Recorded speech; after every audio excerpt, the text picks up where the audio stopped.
Welcome back to the show, everyone. Today, we're diving into Chernobyl, Ooh. but not just the explosion itself. Yeah. We've got this report Okay. that goes way deeper Interesting. into the lasting effects. Okay. And it's a lot more complicated than just what we saw Yeah. in the news. What's often missed about Chernobyl is that this wasn't just some kind of freak accident. Yeah. This report, Yeah. it shows like all these decisions and technical issues that when you put them all together, it makes it seem like this disaster was almost impossible to avoid. Wow. So Yeah. it was kind of like a ticking time bomb. Yeah. The report mentions these design flaws Right. in the reactor itself. Uh-huh. They call it a positive void coefficient. Yes. Can you explain what that is? So imagine you're driving a car and you take your foot off the gas, Okay. but instead of slowing down, the car speeds up. Oh, wow. That's basically what this positive void coefficient did. Ooh. It made the reactor really unstable, especially when it was running at low power. So not something you really want No, not at all. in a nuclear reactor. Definitely not. This report also talks about a safety test that went wrong. Yeah, they were trying to simulate a power outage. Okay. It's a pretty routine procedure. Right. But to do it, they had to turn off a lot of safety systems, Oh, like what? like the emergency core cooling system and the automatic shutdown. Really? Yeah, basically they were seeing how long the turbines could power the cooling pumps if there was a power failure. I can already tell this is where things went bad. Yeah. So what exactly happened during this test? Well, a lot of different things kind of all came together at the wrong time. Okay. You had that reactor design Right. and then those safety systems being off. Yeah. It all just created a really, really unstable situation. So when they tried to shut down the reactor, Okay. that positive void coefficient kicked in and it caused a huge power surge, which led to a bunch of explosions. Oh, God. And that destroyed the reactor core. The consequences of this are still felt today. Absolutely. This report had some crazy numbers. Yeah, no. 49,000 people Yeah. had to be evacuated from Pripyat, Mm-hmm.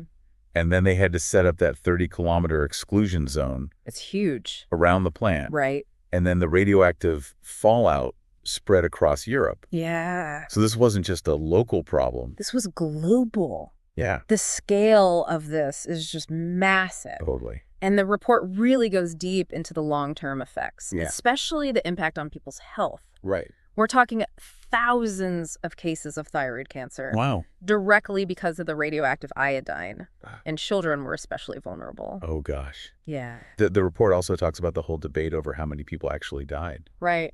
It's hard to say for sure. It Okay. could be thousands, it could be tens of thousands, Wow. all linked to that long-term radiation exposure. It's hard to even imagine. Yeah. It really shows how hard it is to measure the long-term health effects.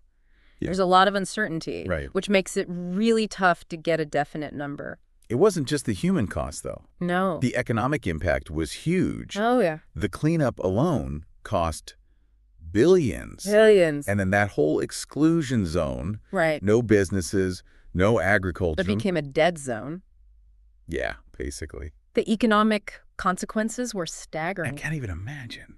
I mean, that whole area was a hub for industry and agriculture. Yeah. And then it just became a ghost town. It's like a real-life reminder Yeah. of how bad this disaster was. Absolutely. But here's where things get interesting. Okay.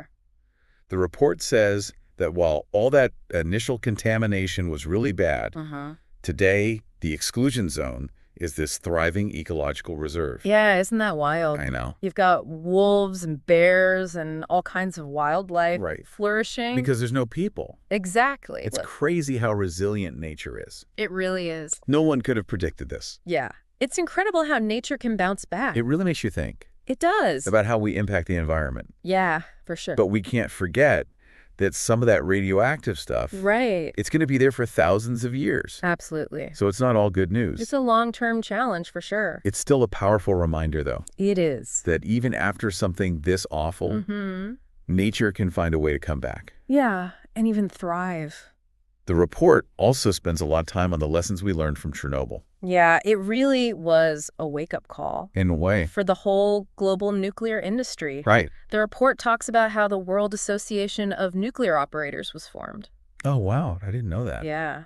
Guano. Who's a direct response to the disaster. So Chernobyl led to actual changes. Oh, yeah. In how nuclear power is handled. Big changes. Wow. WANO's job is to set and enforce safety standards for nuclear power plants everywhere. So they're like the watchdogs? Exactly. They share information, do peer reviews, and come up with best practices. To make sure something like this never happens again. Exactly. One example is they made the safety protocols for running reactors much stricter. Okay. So it's a much more robust approach to preventing accidents. Well, that's good to hear. It is. But beyond all the technical stuff, right. The report also really emphasizes how important transparency is. Oh, absolutely. Especially after how the Soviet Union tried to cover it up at first. That's true. It's so important to have accurate information during any crisis. Yeah. It doesn't matter if it's a nuclear meltdown or a pandemic. Right. People need to be able to make informed decisions. Absolutely. And those in power need to be held accountable. That's such a crucial point. It is. When information flows freely, yeah. It gives people the power to understand the risks and make good choices. Exactly. And this is where the story of Chernobyl goes beyond just what happened there. It tells us something bigger about how we deal with crises in the world today.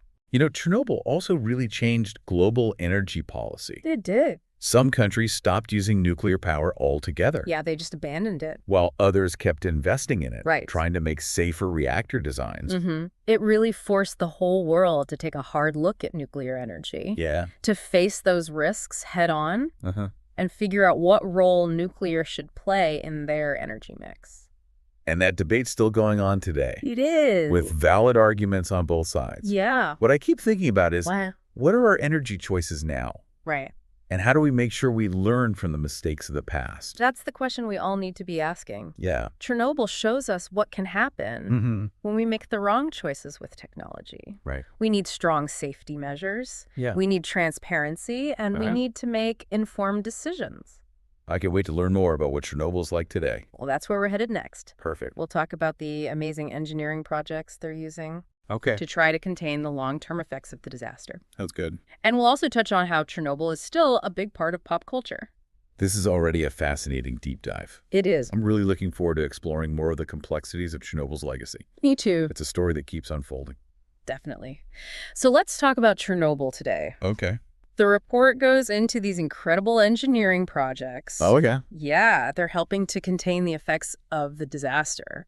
I'm really curious about the new safe confinement. Can you tell me how that works? So picture this. Yeah.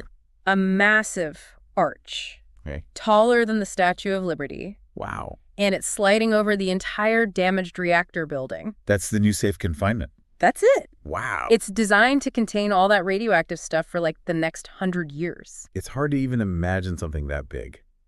It's massive. What does the containment structure actually do? Well, it creates a controlled environment. Okay. So they can safely dismantle the reactor. Right. Which reduces the risk of more contamination. That makes sense. It also shields the whole area from radiation. So people can still work there. Yeah, they can do research and monitoring in the exclusion zone. It's amazing what they can do with engineering. It is a pretty incredible feat. It shows that even though we can't change what happened, right, we can at least take responsibility for making things better. Absolutely. Prevent more harm from happening. Exactly. We can't undo the past. Yeah. But we can try to fix things. The report also mentions how Chernobyl has become a part of pop culture. It has. Like that HBO series? Oh, yeah. What do you think about that? You know, the show took some liberties with the story. Right. But it really brought those human stories to life. Yes. And got people talking about Chernobyl again. Right. It made it relevant for a whole new generation. It's interesting how pop culture can do that. It is. It can make history feel more real. Yeah. You know, more relatable. Totally. It helps us connect with the people who live through it and understand how complex these events really are on a personal level. It makes me think there are probably so many other stories from Chernobyl. Oh, I'm sure there are. That we haven't even heard. Yeah, this report focuses mostly on the science and technical side of things. Right. But there are countless stories of courage and resilience and loss from the people who are actually there. It's so important to keep those stories alive. It is. So we can learn from them. They're a crucial part of Chernobyl's legacy. Absolutely. They give us a real glimpse into the human cost of this kind of disaster. As we start to wrap up our deep dive, okay, what are some of the biggest takeaways from all of this? Well, I think the biggest one is that Chernobyl was a tragedy. It showed us the immense power of nuclear energy Right. and what can happen when things go wrong. Yeah. But it also forced us to change. In what ways? It pushed us to improve nuclear safety. Okay. It showed how crucial transparency is during a crisis. Right. And it's still shaping how we deal with these big technological challenges. It's a story of devastation, for sure. Yeah. But also one of incredible resilience. Absolutely. Both from nature and from people. It shows that we have to learn from the past. Mm-hmm. We have to take responsibility for our actions. Yeah. And we have to keep working towards a safer and more sustainable future. What's one final thought you'd like to leave with our listener today? Think about this. Okay. How does Chernobyl make you think about the technologies we use today? Are we actually learning from what happened? Right. Or are we just making the same mistakes in different ways? That's a good question. From artificial intelligence to genetic engineering, Yeah, we're pushing the boundaries of what's possible. that's true. But are we being careful enough? Are we thinking about the long-term consequences? Like they should have with Chernobyl. Exactly. That's definitely something to think about. That is a question we all need to consider. Yeah, it really makes you think about all the technology around us. It does. And how it could impact the future. For sure. What stood out to you the most from everything we learned about Chernobyl? I think the biggest thing for me is that progress always comes with risk. Right. Chernobyl showed us that we can't always control these powerful forces. That's true. And it forces us to think about the ethics of what we're doing with science Yeah. and the long-term effects of our choices. It definitely makes you realize that we have a responsibility. We do. Not just to ourselves, but to future generations, too. Absolutely. The decisions we make today, Right. they'll have consequences for a long time. Chernobyl is like a warning sign. It is a cautionary tale. But it also taught us some valuable lessons. It did. It showed us how important safety measures are. For sure. And transparent communication. Uh-huh. And owning up to our mistakes. And learning from them. Maybe we need a little more humility, too, I think when so. we're dealing with these powerful forces. Absolutely. We have to be in awe of what's possible. But also be aware of the potential consequences.